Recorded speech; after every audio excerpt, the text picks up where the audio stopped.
السلام عليكم ورحمة الله. أبو سفيان شخصية عجيبة.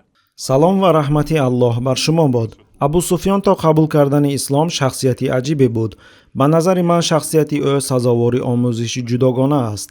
роҳбарии ӯ бар қурайшиҳо хеле ғайри муқаррарӣ ва аҷибе буд. ман бар он назарам ки аз лаҳзаи ба қудрат расиданаш дар Макка то замони фатҳи он ӯ аслан ба пирӯз шудан бар Муҳаммад саллаллоҳу алайҳи ва саллам ва мусалмонон бовар надошт. маҳз ҳамин боварӣ надоштанаш сабаб шуд ки дар ҳамаи ҷангҳояш бо мусалмонон кор то охир бурда нашуд. масалан вақте дар ҷанги Уҳуд мусалмононро шикаст дод, метавонист фармон диҳад ки аспҳоро савор шаванд ва ба Мадина ҳамла кунанд, вале чунин накард.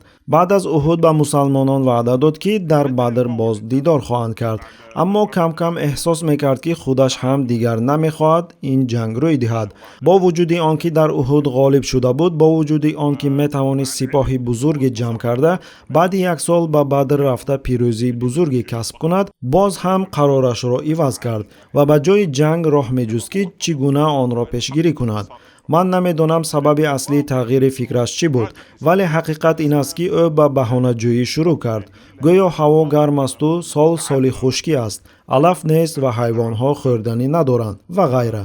акнун мехоҳам дар бораи шахсе суҳбат кунам ки номи ӯ борҳо садо хоҳанд дод. номи ӯ Наим ибни Масъуд буд. ӯ аз қабилаи Ашҷаъ буд ки ба қабилаи бузурги Ғатафон мансуб мебошад. ин қабила қабилаи кӯчманчӣ буд ва худи Наим низ аз бодиянишинҳо маҳсуб меёфт. пайғамбар саллаллоҳу алайҳи ва саллам бо чунин бодиянишинҳо ки аз минтақаҳои дигар меомаданд гуфтугӯ мекарданд то аз онҳо хабар гиранд. ҳамчунин дигарон аз ҷумла қурайшиҳо низ чунин мекарданд. чаро? зеро бодиянишинҳо ҳам кӯчманчӣ ва ҳам тоҷир буданд. кӯчманчӣ бо чорвои худ ҳаракат мекард ки бар пушташ молу маҳсулот мебурд. масалан ба Мадина меомад, чизе мефурӯхт, чизе мехарид, баъдан ба Хайбар мерафт, боз хариду фурӯш мекард ва ҳамин тавр зиндагиашро мегузаронид. кӯчманчиён аз сабаби тарзи зиндагиашон ҳамеша дар ҳаракат буданд ва табиист ки пайваста бо хабарҳои нав ошно мешуданд. имрӯз дар Хайбар, фардо бо пайғамбар саллаллоҳу алайҳи ва саллам дар Мадина суҳбат мекунанд. баъд аз чанде бо Абу Суфьён дар Макка мулоқот дорад ва ғайра. Наим ибни Масъуд яке аз чунин тоҷирони кӯчманчӣ буд. номи ӯ дар сирати пайғамбар саллаллоҳу алайҳи ва саллам танҳо дар заминаи нақли ахбор зикр мешавад ки хеле муҳим аст. барои чӣ ман ӯро муҳим медонам? зеро вақте шумо тарзи зиндагии ӯро дарк мекунед, мефаҳмед ки хабарҳо ва афкор чӣ гуна дар тамоми нимҷазираи араб паҳн мешуданд. бодиянишинҳо нақши муҳим дар интиқоли иттилоот дар минтақа доштанд. ба ёд доред, ман дар дарси гузашта дар бораи як тоҷири кӯчманчии дигар аз қабилаи Хузоа нақл карда будам ки назди расули худо саллаллоҳу алайҳи ва саллам омад ва гуфт: қасам ба худо, ман мехостам ки ту дар Уҳуд ғалаба кунӣ. сипас назди қурайшиҳо рафт ва ба онҳо гуфт: муҳаммад ҳоло дар ҳамроул асад аст, бо лашкари бузург ба сӯи шумо меояд, фирор кунед. чунон ки мебинед, бодиянишинҳо интиқолдиҳандагони табиии афкор ва хабарҳо буданд. пас аз буду бош дар Мадина, Наим ибни Масъуд ба Макка рафт то умра кунад. ӯ ҳанӯз мусалмон нашуда буд. вақте ба Макка омад, бо гурӯҳе аз қурайшиҳо мулоқот кард. онҳо аз ӯ пурсиданд: дар Мадина чӣ дидӣ? ӯ гуфт: қасам ба худо, ман дидам ки Мадина ба чизе омодагӣ мегирад. шаҳр пур аз сарбозони мусаллаҳ аст. ӯ рост мегуфт, зеро пайғамбари худо саллаллоҳу алайҳи ва саллам дар омодагӣ ба ҷанги дуюми ваъдагӣ дар Бадр артиш ҷамъ карда тамрин мегузаронданд. ин ҷанг баъди фоҷиаи Уҳуд аҳамияти бузурге дошт, зеро мусалмонон бо як пирӯзии низомӣ ниёз доштанд то нуфуз ва обрӯи худро дар минтақа барқарор кунанд. аз ин сабаб пайғамбар саллаллоҳу алайҳи ва саллам моҳҳо сарбозонро таълим дода артишро муҷаҳҳаз месохтанд. Абу Суфьён аз ин хабар ба ваҳшат афтод, чун ӯ намехост ба ваъдаи худ амал кунад ва роҳ меҷуст ки чӣ гуна аз ҷанг гурезад. ӯ Наимро наздаш даъват кард ва гуфт: мехоҳӣ соҳиби 20 шутур шавӣ. ба назди Муҳаммад рав ва ӯро розӣ кун ки аз омадан ба Бадр худдорӣ кунад. зеро росташро гӯям, ман намехоҳам он ҷо биравам. аммо метарсам агар наравам, мардум ва қабилаҳои араб мегӯянд ки Абу Суфьён заиф шудааст ва қурайшиҳо низ бо ӯ заиф шуданд. агар онҳоро ба ҷанг нарафтан розӣ кунӣ, ман ба ту 20 шутур медиҳам. тасаввур кунед чашмҳои Наимро, 20 шутур. дар он замон сарвати бузург буд. ӯ дарҳол ба роҳ баромад ва пас аз 5 ё 6 рӯз ки рӯзу шаб роҳ паймуд, ба Мадина расид. Ба он дараҷа дар орзуи гирифтани он 20 шутур ҷиддӣ буд. вақте ба Мадина омад, рост ба назди паёнбар саллаллоҳу алайҳи ва саллам рафт. паёнбар саллаллоҳу алайҳи ва саллам аз ӯ пурсиданд: чӣ хабар овардӣ? Наим гуфт: қасам ба худо эй Муҳаммад, ман ҳоло рост аз Макка омадам. онҷо бар зидди ту як лашкари бузург ҷамъ шудааст. аз қабилаи Сулайм, ҳатто баъзе аз Хузоа ва дигарон низ ба онҳо пайвастаанд. ҳама дар Макка ҷамъ омаданд ва омодаанд бо ту биҷанганд. бо он теъдоде ки ту дорӣ, ҳаргиз наметавонӣ онҳоро шикаст диҳӣ. агар маслиҳат хоҳӣ, маслиҳати ман ин аст ки дар Мадина бимон ва бигзор онҳо ба шаҳр биёянд ва ту дар дохили шаҳр бо онҳо биҷанг. зеро ҷанг дар шаҳр барои ту беҳтар аст. аз такрори шикаст дар Уҳуд худдорӣ кун. онҳо он қадар зиёданд ки агар шикаст хӯрӣ, аз Уҳуд бадтар хоҳад буд. Наим ибни Масъуд ин ҳикояро худаш эҷод кард, то мусалмононро розӣ кунад ки дар Мадина бимонанд. барои ҳамин Абу Суфьён ба ӯ 20 шутур ваъда дода буд. барои он ки таъсири суханаш бештар шавад, ӯ назди дигар саҳобаҳо низ рафт ва ҳамон хабарҳоро паҳн кард. бо ин роҳ дар Мадина воҳима ва норозигӣ нисбат ба сафар ба Бадр паҳн шуд. Наим ибни Масъуд кӯшиш кард дар Мадина як афкори умумие ташкил диҳад ки ба фоидаи худаш бошад, то мардум бигӯянд: эй бародарон, мо дар назди мушкили бузурге қарор дорем. агар мушрикон воқеан ба ин андоза зиёд бошанд, биёед дар Мадина бимонем ва бубинем чӣ мешавад. аммо вақти Абу Бакр ва Умар ин суханонро шуниданд, назди паёнбар саллаллоҳу алайҳи ва саллам омада гуфтанд: эй расули худо, онҳо ваъда доданд ва таҳдид карданд. мо бошад даъвати онҳоро пазируфтем. агар ҳоло ба ҷанг наравем, аз назари стратегӣ вазъиятамон бад мешавад, зеро қабилаҳои араб моро заиф мебинанд ва бар мо ҳамла мекунанд. мо бояд равем, ҳатто агар душманон ҳамон тавр зиёд бошанд, ки Наим ибни Масъуд мегӯяд. паёнбар саллаллоҳу алайҳи ва саллам баъд аз шунидани суханҳои онҳо гуфтанд: ба шумо хушхабар медиҳам, қасам ба Аллоҳ, ман ҳатман алайҳи онҳо мебароям, ҳатто агар маҷбур шавам танҳо равам. паёнбар саллаллоҳу алайҳи ва саллам хуб медонистанд ки ин сафар чӣ қадар муҳим аст, зеро он бояд ба ҷангӣ бирасад ки ба заъфи мусалмонон пас аз Уҳуд поён ёбад ва нуфуз ва обрӯи артишро барқарор намояд. эшон маслиҳати Наим ибни Масъудро рад карданд. лашкари иборат аз 1500 нафарро ҷамъ оварда, мусалмононро сӯи Бадр барои дидор бо қурайшиҳо роҳбарӣ намуданд, дар ҳамон моҳе ки қаблан бо ҳам ваъда карда буданд. дар ҳамин вақт Абу Суфьён мунтазири Наим буд, мунтазири хабарҳое ки бояд аз Мадина меомаданд. аммо оқибат фаҳмид ки аз Наим дигар фоидаe нест. баръакс, бо ҳар як тоҷири наве ки ба Макка меомад, ахбори нав меомад ки мусалмонон омодагии ҷиддӣ мебинанд ва Муҳаммад саллаллоҳу алайҳи ва саллам ҳар лаҳза метавонад дар моҳи ваъдашуда сӯи Бадр барояд. Абу Суфьён 2000 сарбоз ҷамъ овард ва бо онҳо ба масофае баромад ки аз Макка 1 ё 2 рӯзи роҳ дур буд. дар он ҷо хайма зад ва мунтазири хабарҳо шуд ки мусалмонон ҳаракат мекунанд ё на. пеш аз ин ӯ бо ифтихор ба ҳама мегуфт: агар Муҳаммад дар бораи наздикшавии артиши қурайшиҳо шунавад, тарсида ба Мадина мегурезад. вале дар баробари ин нақшаи иловагӣ низ дошт. агар мусалмонон ба ҷанг биёянд ва нагурезанд, ӯ мехост бо баҳона аз ҷанг худдорӣ кунад. баҳонае мисли ҳавои хушк, набудани алаф ва об барои ҳайвонот ва мардум. ҳамин тавр низ шуд. артиши қурайшиҳо 1-2 рӯз дар лагери худ монда ва баъд ба Макка баргашт. аз ҳамин лаҳза дар Макка байни Абу Суфьён ва Савфон ибни Умайя ҷанги иттилоотӣ шурӯъ шуд.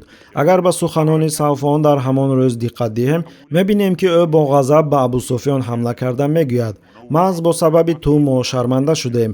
ман ба ту гуфта будам, ба Муҳаммад ваъдаи ҷанги нав надеҳ, вале ту гӯш накардӣ. ҳоло бошад омадӣ, нишастаӣ ва намехоҳӣ биҷангӣ ва бо ҳамин ба арабҳо нишон додӣ ки мо наметавонем таҳдидҳои худро алайҳи Муҳаммад иҷро кунем. паёнбари худо саллаллоҳу алайҳи ва саллам ба сӯи ҷанги дуюм дар Бадр раҳсипор шуданд, чунон ки қаблан ваъда шуда буд ва дар он ҷо зиёда аз 1 ҳафта қарор ёфтанд. ҳамаи қабилаҳои араб мисли Хузоа, Замра ва дигарон бо чашми худ диданд ки артиши мусалмонон тавоно аст ва ба ваъдаи худ содиқона ҳозир шуд. аммо Абу Суфьён ва артиши ӯ ки худ ташаббускори дидор буданд, ҳозир нашуданд. вақте маълум шуд ки қурайшиҳо намеоянд, паёнбар саллаллоҳу алайҳи ва саллам артишро ба Мадина ҳамчун ғолиб баргардонданд. زیرا یکم مسلمانان یگان تلفات ندیدند. دوم روحیه آنها بلند بود. سیوم در وقت اقامت در بدر آنها منفعت خوب به دست آوردند. صحابه ها با تاجران کوچمنچی محلی معامله میکردند. مال زیادتی خود را میفروختند و چیزهای لازمی میخریدند. این دفعه الله تعالی مسلمانان را از جنگ حفظ کرد. آن روز را میتوان نقطه ابتدایی بالاروی آبروی مدینه و سقوط اعتبار قریشی ها دانست. بعد این واقعه یک چیز خیلی مهم رخ داد. پیامبر صلی الله علیه و سلم به همه طرف ها نشان دادند که مدینه قدرت حفظ نفوذ خود را دارد. طوری گفتیم نفوذ مدینه از ساحل بحر سرخ سر میشد و تا به شرق می رسید. قبیله های همسایه خزاعه و زمره را در بر می گرفت و راه های تجارتی شمالی قریشی ها را زیر نظارت می گرفت. همزمان مدینه با تجارت بین المللی نیز مشغول بود. آن نه تنها محصولات استعمال میکرد بلکه خود نیز استحصال مینمود، میفروخت و میخرید. با حیات معتدل اقتصادی احتیاجات خود را قانع میکرد. راههای استراتژی و بین المللی تجارت که به مدینه دسترس بودند از طریق خیبر به سمت شمال سوی عراق و شام میرفتند. راه مشخصی که به شام میبرد پس از خیبر از شهر تیمه و سرزمین های نفت میگذشت که مسلمانان از آنجا گندم و آرد میخریدند. این راههای تجارتی اهمیت نهایت بلند داشتند و البته زود کسانی پیدا شدند که میخواستند مالهای مسلمانان را که از این راهها میگذشت تصرف کنند. در مناطق شمالی نیم جزیره عرب در محل نامی دومة الجندل در میان قبیله های محلی روحیه های دشمنی نسبت به پیامبر صلی الله علیه و سلم پیدا شدند. قبیله ها جمع شده به یکدیگر میگفتند بیایید به کاروان های مسلمانان حمله کنیم و به نقشه حمله به راههای تجارتی مدینه شروع کردند. حتی تهدید نمودند که به اطراف خود شهر حمله میکنند. پیامبر صلی الله علیه و سلم این حالت را یک امکانی مناسب دیدند تا نفوذ ارتش و آبروی اسلام باز هم بیشتر افزاید. ایشان شخصا یک گروهی عبارت از 1000 نفر صحابه ها را راهبری نمودند و به سوی قبیله های دومة الجندل و زمین های آنها رهسپار شدند. به هر حال باید دانست که این یک سفری بود که فقط به یک سمت 15 روز راه را در بر می گرفت. یعنی رسول خدا صلی الله علیه و سلم از مرکز حجاز به دوردستترین نقطه شمالی نیم جزیره عرب روان شدند. این واقعه نشان می‌دهد که راه شمالی به سوی شام برای مدینه تا چه اندازه مهم بود. تا جایی که برای حفظ آن تیار بودند ارتش را به چنین فاصله دور فرستند. همه قبیله های محلی این را درک کردند. همه عرب ها فهمیدند که محمد صلی الله علیه و سلم نمی‌ترسد. ارتش ایشان توانا و قدرتمند است. میتواند صدها کیلومتر راه طی کند. هر کجا باشد جنگ کند و مدینه کاملا از فاجعه احد برقرار شده است و با هر دشمن حتی کشودن فرانت های نو در صورت لازم تیار است. قابل ذکر است که قبیله های دومة الجندل هنوز ارتش نفرستاده بودند و تا آن وقت به کاروان های مدینه حمله نکرده بودند. آنها تنها نیت حمله داشتند، اما پیامبر صلی الله علیه و سلم منتظر حمله آنها نشدند و خودشان پیش دستانه ضربه زدند. با این کار هر گونه حمله احتمالی را پیشگیری نمودند. وقتی عرب ها دیدند که 1000 صحابی طی تمام بیابان به دوردستترین نقطه می رود تنها برای یک ضربه پیشگیری کننده، فهمیدند که چنین عملیات را ارتشی ضعیف و نامنظم هرگز انجام داده نمی تواند. همین طور پیامبر صلی الله علیه و سلم نفوذ و آبروی دولت اسلامی را در نیم جزیره عرب باز هم بیشتر بالا بردند. وقتی ما از سیرت بزرگ رسول خدا صلی الله علیه و سلم قصه میکنیم بارها و بارها تاکید میکنیم که هنگام ارسال ارتش به غزوه‌ها و سفرها خواه خودشان اشتراک میکردند، خواه فرماندهان دیگر را تعیین مینمودند. هنگام تأسیس شبکه جاسوسی، گرفتن خبرها از تاجران کوچمنچی و غیره هدف اول و اصلی پیامبر صلی الله علیه و سلم پهن کردن اسلام بود. هدف این بود که دین الله به شماره بیشتری مردم رسانده شود. از این رو وقتی ما درباره استراتژی نظامی رسول خدا صلی الله علیه و سلم سخن میگوییم باید درک کنیم که ایشان تنها یک فرمانده دانا و هوشیار نبودند. نه، ایشان هرگز نمیخواستند که دولت اسلامی را با هر راه و به هر نرخ بنیاد کنند، نوابسته از احکام شریعت. برعکس، ایمان، دین و رسالت اسلام برای آن کس مهمتر از همه چیز بود. محض برای این ایشان همچون پیامبر فرستاده شده بودند. هدف اولین درجه آن کس پهن کردن اسلام و ارزش‌های آن در جهانی بود که تماماً با دنیای پیش از آن فرق داشت.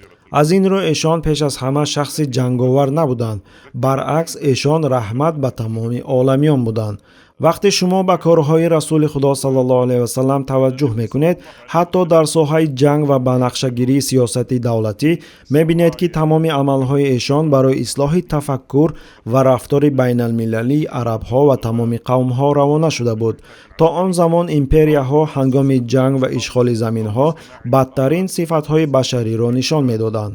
аммо паёнбар саллаллоҳу алайҳи васалам ва мусалмонон ҳатто дар ҷангҳо ахлоқи олиро зоҳир мекарданд. масалан вақте асир мегирифтанд, мушоҳида кардем ки чӣ гуна бо онҳо рафтор мекарданд ва дар беҳтарин шароити Мадина ҷойгир мекарданд, бо беҳтарин тарз таом медоданд, бидуни озору таҳқир. баъзе аз асиронро расули худо саллаллоҳу алайҳи васалам озод карданд, танҳо аз он ҷиҳат ки онҳо фақир буданд ва касе барои онҳо фидя намепардохт. мо олиҳимматии эшонро дар воқеаи чоҳи Би'r Маъуна низ мушоҳида кардем. вақте ки Амр ибни Умайяи Замрӣ назди паёнбар саллаллоҳу алайҳи васалам омад ва гуфт: ман 2 нафар аз бану Омирро қатл кардам. паёнбар саллаллоҳу алайҳи васалам ба Омир ибни Туфайл ба қотили 70 даъватгарони исломӣ фидя доданд, зеро куштани он 2 нафар ғайриқонунӣ буд, ҳарчанд худи Омир қаблан он фоҷиаро анҷом дода буд. ба ҳар амале ки дар сирати расули худо саллаллоҳу алайҳи васалам нигарем, ҳама ҷо олиҳимматӣ ва ахлоқи бузургро мушоҳида мекунем. ба рафтори эшон бо Абдуллоҳ ибни Убай ибни Салул, роҳбари мунофиқони Мадина, нигоҳ кунед. чӣ гуна бо ӯ ором ва бо эҳтиром рафтор мекарданд. мехоҳам диққати шуморо ба ин қисса ҷалб кунам. ман аллакай ин суолро матраҳ карда будам: чаро паёнбар саллаллоҳу алайҳи васалам кӯшиш накарданд ки Абдуллоҳ ибни Убай ибни Салулро аз байн баранд ва ба ин васила фитнаи дохилии Мадинаро зуд ба поён расонанд? ҷавоб чунин аст: Абдуллоҳ ибни Убай ибни Салул яке аз сарварони қабилаи Хазраҷ буд ва ҳатто ҳозир буд ки ҳокими Мадина гардад, чунон ки қаблан зикр кардем. вақте дар Мадина байни қабилаҳои Авс ва Хазраҷ ҷанги шаҳрвандӣ сар зад, ӯ бетараф монд. пас аз он ҳарду қабила, ҳам Авс ва ҳам Хазраҷ ва яҳудиён низ ба таври якдилона розӣ шуданд ки маҳз ӯ бояд ҳокими шаҳр шавад. ӯ аллакай қариб буд ки қудратро ба даст гирад, то он даме ки паёнбар саллаллоҳу алайҳи васалам ба Мадина омаданд ва умеди ҳоким шудани ӯро аз байн бурданд. аз ҳамин сабаб Абдуллоҳ ибни Убай паёнбар саллаллоҳу алайҳи васалам ва исломро ба таври шахсӣ ва амиқ душманӣ мекард, чун маҳз ба сабаби ислом ӯ ба орзуи худ нарасид. бо ин ҳама расули худо саллаллоҳу алайҳи васалам хуб медонистанд ки ҳатто дар он рӯзҳо дар дохили Мадина одамони зиёде буданд ки ба Аллоҳ имон наоварда буданд. тавре ки ман дар ҷанги Уҳуд гуфта будам, сеяки лашкари мусалмонон аз роҳ баргашт ва роҳбарии онҳоро маҳз Абдуллоҳ ибни Убай бар дӯш дошт. онҳо яҳудӣ набуданд, чун яҳудиён дар Уҳуд иштирок накарда буданд. яъне сеяки тамоми арабҳои қабилаҳои Авс ва Хазраҷ дар ҷанги Уҳуд бо расули худо саллаллоҳу алайҳи васалам ширкат накарданд ва ин нишон медиҳад ки Абдуллоҳ ибни Убай то ҳол дар Мадина тарафдорони зиёде дошт. расули худо саллаллоҳу алайҳи васалам метавонистанд бо Абдуллоҳ ибни Убай бо 2 услуб рафтор кунанд. метавонистанд ба ӯ ҳамла кунанд, ӯро қатл кунанд ё дастгир карда ба зиндон партоянд. аммо эшон роҳи ҳикматро интихоб карданд. он кас бо Абдуллоҳ ибни Убай чунон рафтор карданд ки тадриҷан ӯро аз пуштибонии иҷтимоӣ маҳрум намоянд ва тарафдоронашро ба тарафи худ ҷалб кунанд. воқеан ҳам ба ин ҳадаф расиданд. Абдуллоҳ ибни Убай пайваста бар зидди мусалмонон дасисаву нақша мекашид, онҳоро таҳқир мекард. бо як қабилаҳои яҳудии Мадина гуфтугӯву иттифоқ мебаст. дар ҷанги Уҳуд хиёнат кард ва бисёр корҳои дигарро анҷом дод. бо вуҷуди ин паёнбар саллаллоҳу алайҳи васалам ҳамчунон сабр мекарданд ва рафтори ӯро таҳаммул менамуданд, то мардум худ фарқи байни ӯ ва паёнбарро бубинанд ва ба ҳамин васила дилҳои онҳоро ба сӯи ислом ҷалб намоянд. маҳз ҳамин тавр низ шуд. вақте Абдуллоҳ ибни Убай вафот кард, аксарияти тарафдоронаш ба ислом рӯ оварданд, зеро маълум шуд ки марги ӯ баробар бо марги як идея ё як низоми бузург нест. ӯ танҳо як сухангӯй буд, як нафари пур аз кибру ғурур, бо ҳиссиёти шахсӣ сӯхта ва эҳсоси камбуди қудрат, як шахси гирифтори мушкилоти равонӣ ва нафсонӣ. ӯ ба тарафдоронаш ҳеҷ гуна алтернатива ба ислом пешниҳод карда наметавонист. Аз ҳама аҷибаш он буд ки писари ӯ Абдуллоҳ ибни Абдуллоҳ мусалмони содиқ ва яке аз саҳобагони беҳтарин буд ва ҳамроҳ бо падараш дар як хона мезист. Як рӯз ин ҷавон назди расули худо саллаллоҳу алайҳи васаллам омад ва гуфт: шунидам ки мехоҳед падарамро бикушед. агар чунин бошад, иҷозат диҳед ман ин корро худ анҷом диҳам, то дар қалбам нисбат ба он шахсе ки ӯро қатл мекунад эҳсоси бад пайдо нашавад. пайғамбар саллаллоҳу алайҳи васаллам ба ӯ гуфтанд: на, баргард ва бо падарат накӯкор бош. ва ин писар то охири ҳаёти падараш бо ӯ бо эҳтиром ва накӯкорӣ рафтор кард. аммо дар анҷоми ин қисса мехоҳам диққати шуморо ба як нуктаи дигар низ ҷалб кунам, ки ба Абдуллоҳ ибни Убай ибни Салул марбут аст. бале дуруст аст ки ӯ расули худо саллаллоҳу алайҳи васаллам ва мусалмононро бадгӯӣ мекард ва гоҳ-гоҳ мушкил эҷод менамуд, вале дар асл ӯ танҳо як пургӯ буд, шахсе ки танҳо ҳарф мезанад. ӯ марде набуд ки ба амал кардан майл дошта бошад. ҳар боре ки ба душманони пайғамбар саллаллоҳу алайҳи васаллам ваъда медод ки ёрӣ мерасонад, аз иҷрои ваъдааш сар мепечид. ӯ ба бани Қайнуқо ваъда дод, иҷро накард. ба бани Назир ваъда дод, иҷро накард. дар ҷанги Уҳуд ваъда дод ки бо мусалмонон хоҳад буд, вале онҳоро танҳо гузошт. ҳатто вақте ки Мадина зери назорати ӯ буд ва расули худо саллаллоҳу алайҳи васаллам бо мусалмонони захмӣ дар кӯҳи Уҳуд дар муҳосира буданд, ҳатто дар чунин вазъият ӯ натавонист Мадинаро ба даст гирад.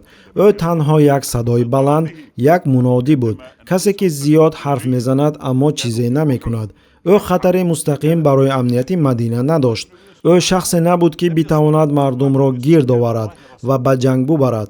расули худо саллаллоҳу алайҳи васаллам инро хуб мефаҳмиданд.